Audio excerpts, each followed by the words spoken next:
Hello ladies and gents, welcome to a new night point of view review. In front of us is the new Dacia Sandero Stepway. This is the facelift and redesign of the brand. If I turn on the LED headlights with a remote, you can see them how they look. If I approach the car unlocks. Now this is the Expression package. We also have the TCe 91 horsepower petrol turbocharged engine with 3 cylinders. We're sitting on 16-inch. These are actually steel wheels that have really cool hubcaps because the steel wheels are designed same as the hubcaps, so you really don't notice that you have fake alloys, if we can call it like that. Just joking. Headlights on the back. I need to use the remote because when you unlock the car, they don't turn automatically. They turn on when you sit in the car and turn on your engine. So looking nice, and you can see the new Dacia signature there. And if we unlock the car, open the cargo space, I think it was 318 liters, 1,108. If you knock down the seats, there is one light on the left here, not too bright, but you can always replace that bulb with a brighter LED.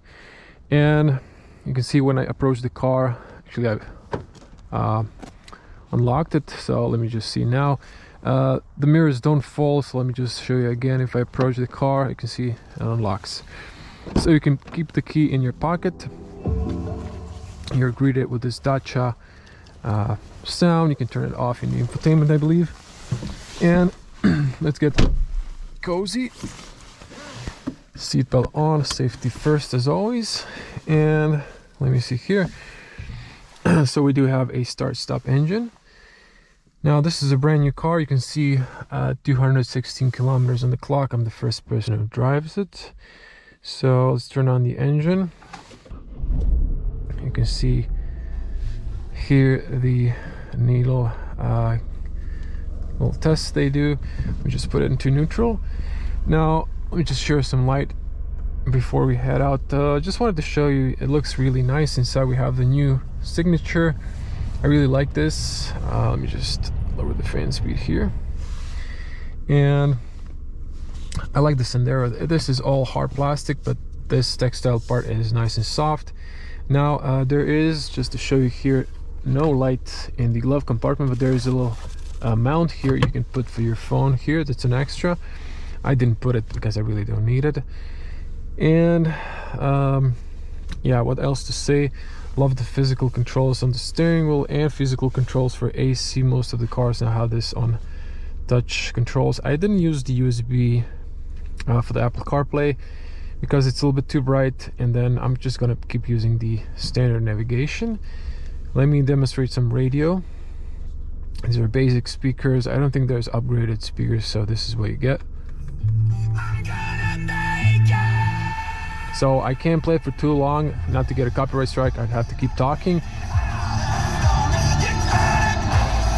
But the speakers are, let me just lower the volume.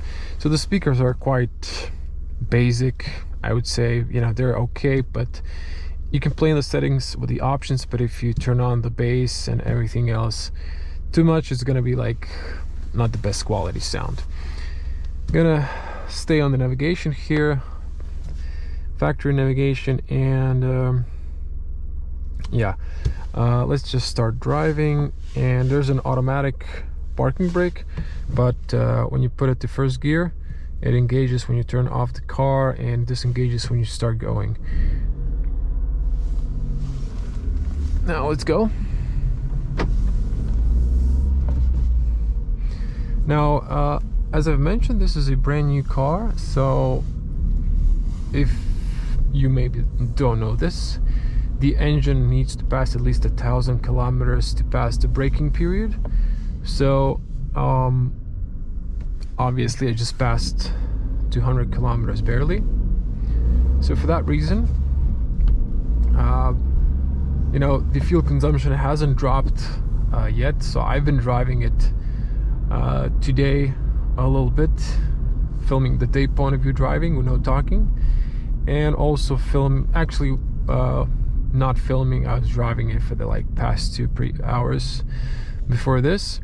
So I've managed to drop the fuel consumption to 6.2 liters, but I think you need to keep driving the car to get it lower. Now the WVLTP should be around 5.2, 5.4 liters. So I believe you can get that if you are, you know, gentle and at cruising speed. But, you know, considering this is a new engine, I think this is, you know, close to this. I'm having a 1 liter a bit more. Now, the petrol engine is actually quite nice, I gotta say. And just for my regular audience, before I start summoning the Stepway, just a little note for the Duster I had 2 weeks ago on the test. I had the all-wheel drive version, or 4x4, and it turns out, I didn't test this, but it makes sense. My critic was for the 6-speed manual, that the gears ratio was a little bit off. And the thing is, that has an option of front-wheel drive or 4-wheel drive. And if you keep it in 4-wheel drive, the gears are kind of longer and shorter at the same time. Basically, that's for the all-wheel drive, so you have more momentum if you're going uphill. But if you keep the car in 2-wheel drive, then it acts as you would expect. So I just wanted to, you know, kind of clear that out, because that was, I think, maybe one of 2 cons that I had, but that was maybe the major one. So Duster was really great car. So sorry for this interruption. Going back now to the Sandero Stepway we're driving. Now in this car, the manual is great. It's just, you know, regarding the gears, how you would expect. Now 90 horsepower for this kind of compact urban vehicle. This is like a CUV, maybe not, but it is a little bit uplifted, so you know, it's not quite an SUV as a Duster, but it's taller. But I would say this is enough horsepower. So if you go for the 110 horsepower, I would personally go for that, because always more horsepower is better, especially on the highway if you're planning on doing some road trips. But this is actually quite okay. It's very decent even on the highway at higher speeds. This, you know, was quite okay. It didn't feel like it was missing some power. Now 6-speed manual, the gears are, you know, nice six speed manual, and you know, the gears are a little bit longer. I mean, the travel on the shift or the stick is a little bit longer. Not too precise, but not really bad as well. So, you know, it's good. You know, it's not German, you know, nice short and a nice fit when you put it into a gear, but it's still good, very close. So I'm pleased. I mean, after you get a little bit used to it, it really feels good. I've been just, you know, testing the Duster, so I kind of got used to it. So nice feeling. Steering is light, and you know, it has enough feedback, not too much. Now also I've heard from one of the, you know, journalists that the previous Duster had really super light steering wheel, but you know, the one I tested, the latest generation, doesn't have that issue. So apparently they fixed that. I didn't know about that since I didn't get the I didn't get to test the first one, because back then I wasn't testing cars. Now this car is also very stable in the bends, I have to say that. You would have to be really super aggressive in the bend, which is also stupid then, to, you know, kind of lose control. But the car is very nice and stable, and I love the fact you're a little bit taller. There's a good overview around you in the mirrors, in the middle mirror, and you get a better overview of the traffic, so it's quite good. And soundproof in this one is also quite very decent. I'm saying this because it was very windy today when I picked up the car, when I was driving it in my day point of view, and I would say, or at least that was my subjective feeling on the highway today, that it was a little bit less noisier than the Duster. I might be wrong, but that was just, you know, my feeling. Up to 130, this was okay. I think the Duster was a little bit louder, but it's also a little bit taller, so that might be the case.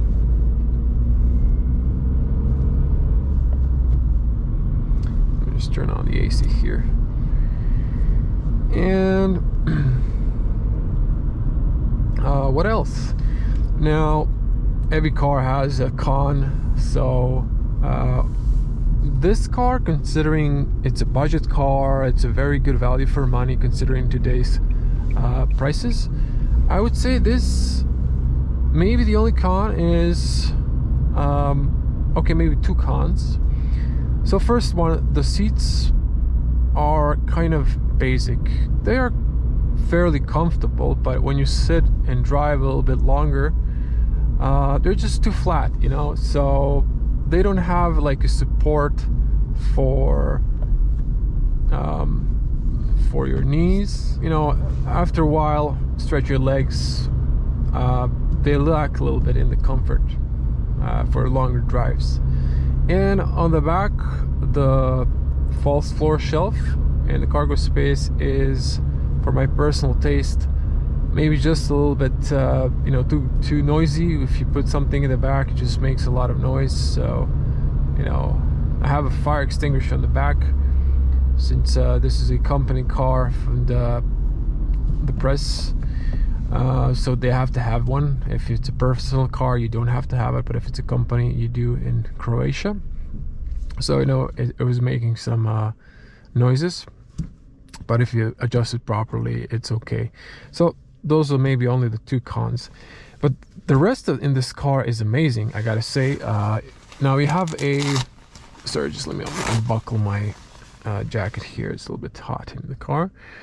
Now the Stepway has emergency braking radar. This only works for pedestrians. I haven't saw any options in here along with the cruise control for the distance. Unfortunately, you know, Dacia is stepping their game forward, and they're adding stuff, you know, and packages, standard equipment, but still they don't have the lane assist camera or the radar for the cruise distance, and there's the two safety features that most of the cars have today.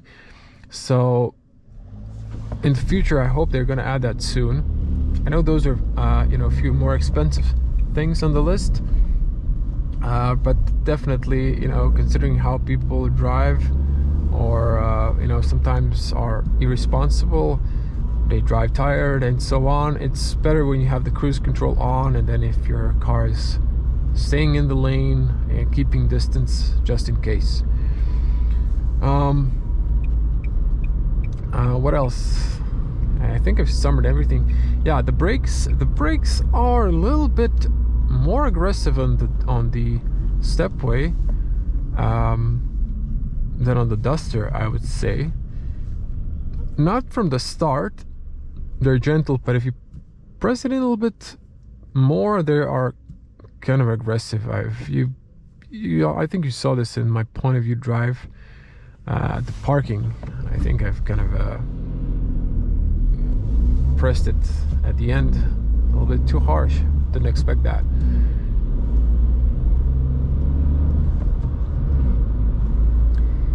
And yeah, I think I've summoned everything. I hope I didn't miss anything. Now we're gonna get to the highway, and I think the wind has dropped, so you should be able to hear also the soundproof on the highway and see how the car reacts.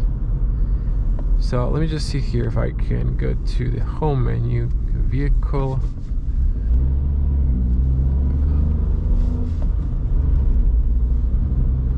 So this is kind of my score.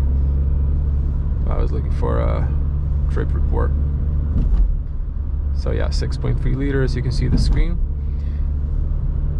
Now you can hear that I'm passing over manholes. Now we're sitting on 16-inch steel wheels, as I've mentioned, but the comfort is great. You know, more tire, more comfort, and honestly the suspension isn't that bad. It's for the most part quite comfortable.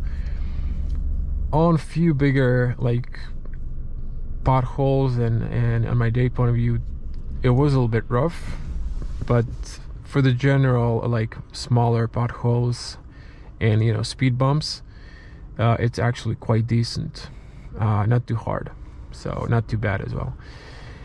And yeah, I think I actually kind of summed everything before I do it usually, because this car doesn't have too much technology, so, you know, it's easier to summon, and it's actually very similar to the Duster. So I've kind of got prepared there. Okay, I'm gonna be just a little bit quiet so you can hear the petrol.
So 150 was extensive wind noise, but 130 is not that bad, but still windy. This is a taller car, so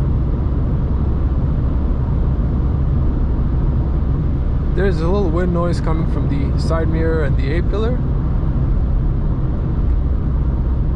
Actually not that much from tires, which is kind of surprising. I'm just gonna lower down to 100.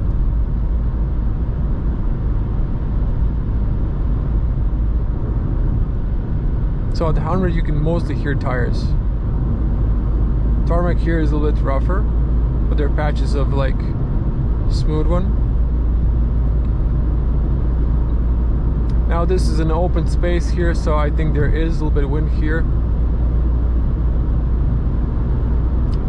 Now basic LED headlights are actually quite good.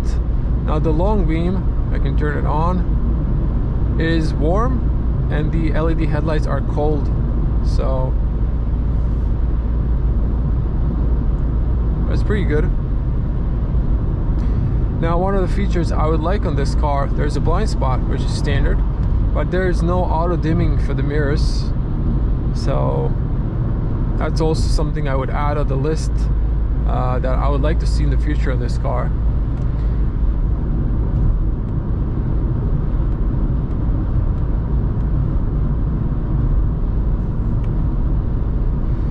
Now just to show you here, we have the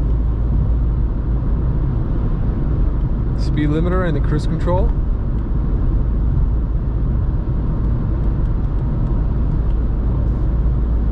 So it's a nice feature.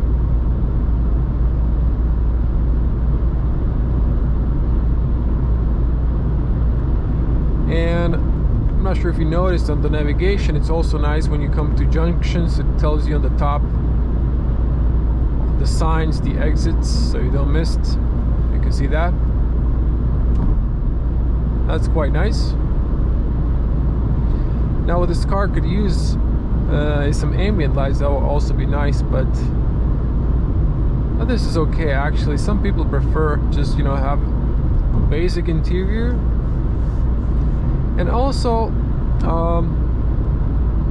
I've said this in my Duster review, Dacia has you know, developed so much from, you know, when it started making you know, more modern cars, let's call it that way, like 20 years ago. And back then, you know, it didn't really have a good reputation, but I would say today, you know, they've improved the brand, and it's a really solid car. I had some prejudices before, but now definitely the latest models that I got to test have, you know,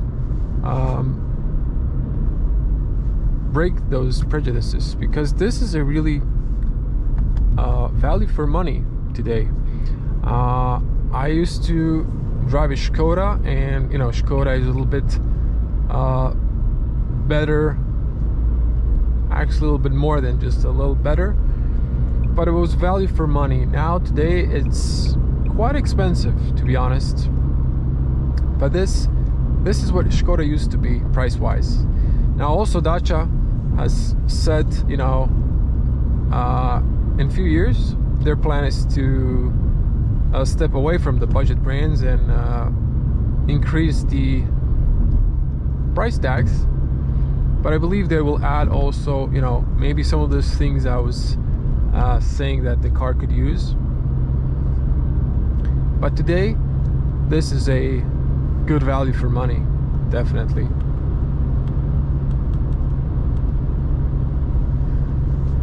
So yeah, and yeah, also something, you know, this is the basic trip computer, and it's for the most part fine. I have most of the information there, but there's a coach, so it tells you when to shift up or shift down, but it doesn't tell you what gear you are.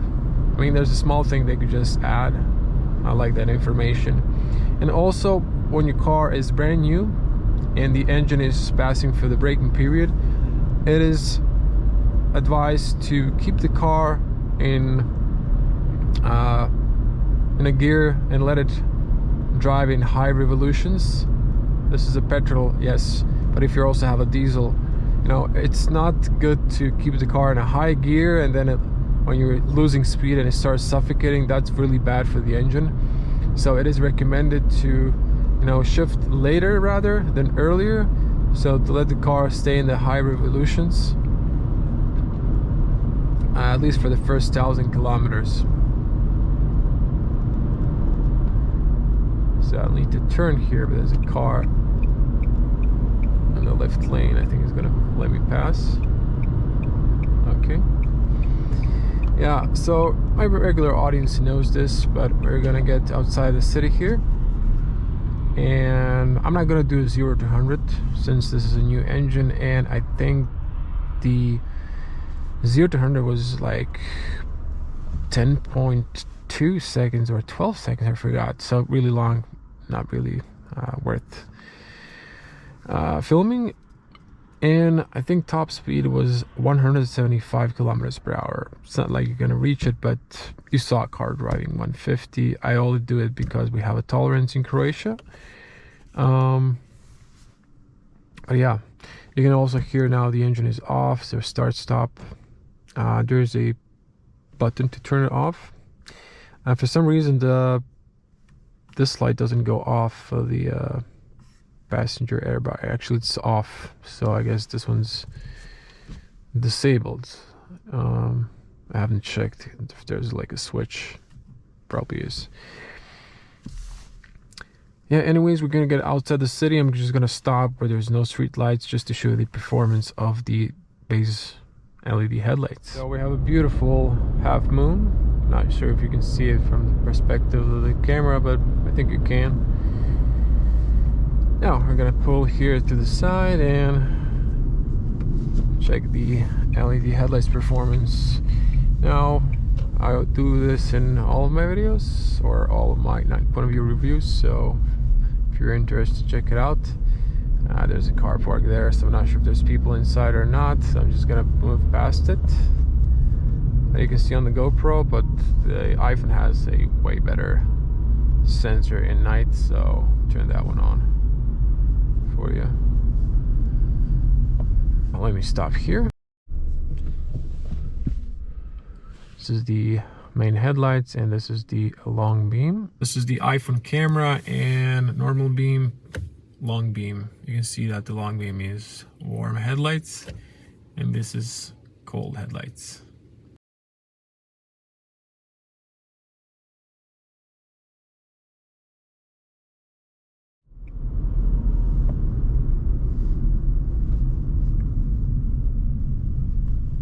I know you're gonna ask for navigation, so let me see here if I can.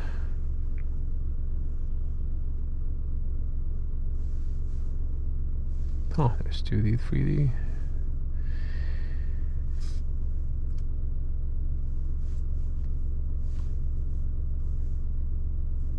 Destination. Now you can type in the address, or you can find it on the map. For me, it's easier to find something on the map rather than typing the address I don't know from the top of my head. So let's just see here. So I want to get here.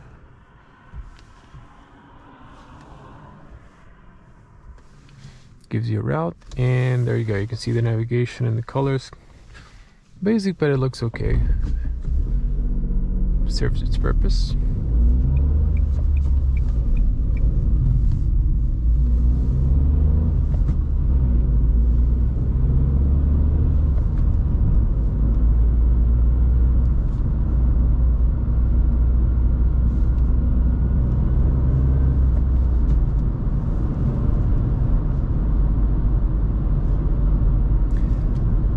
So, time to sum it up.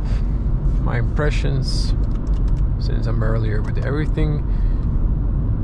I think I've said everything. Excellent budget car, excellent comfort, value for money.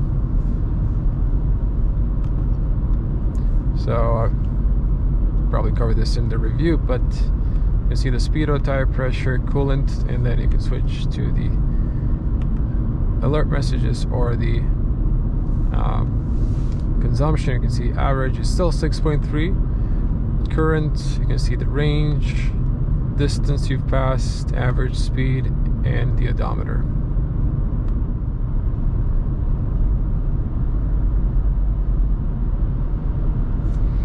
So Dacia is definitely generally getting better, and I'm happy with that. I definitely like the new logo, kind of stands out, and you have a different association with the brand, and I'm pretty sure they know that. So that's the reason they've changed that, because, you know, marketing is everything today. And, you know, people with the old blue badge, people associated the cheap Dacia. Now this, with the leathers, they associate Dacia with something more value for money. It says here I have a tire pressure warning. Check the tire pressure. There's some police stops here, so we do have a 10% tolerance in the measuring speed law. So I can do, you know, 60, I can do 70. Up to 100 kilometers, there's 10 kilometers. I'd always, you know, drive safe, don't speed too much. And we're getting to our garage. See, the navigation doesn't know that I can just turn here. So most of the navigations do, but this one's maybe, I don't know,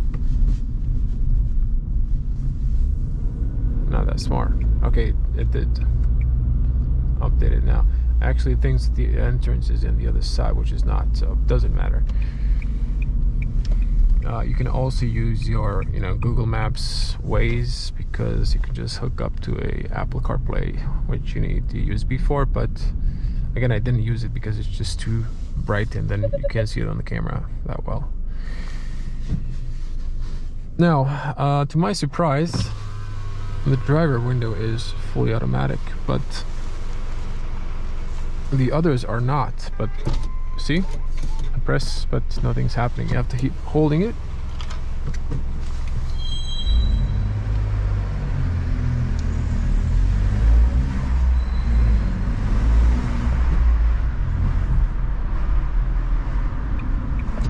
So I lift the window down so you can hear the petrol engine. Let me see here. I'm gonna park. There's some light here, actually. You could just park over there.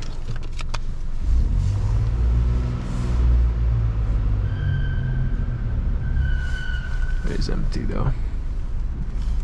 Yeah, there's plenty of light here. And just to show you reverse cameras, turns on.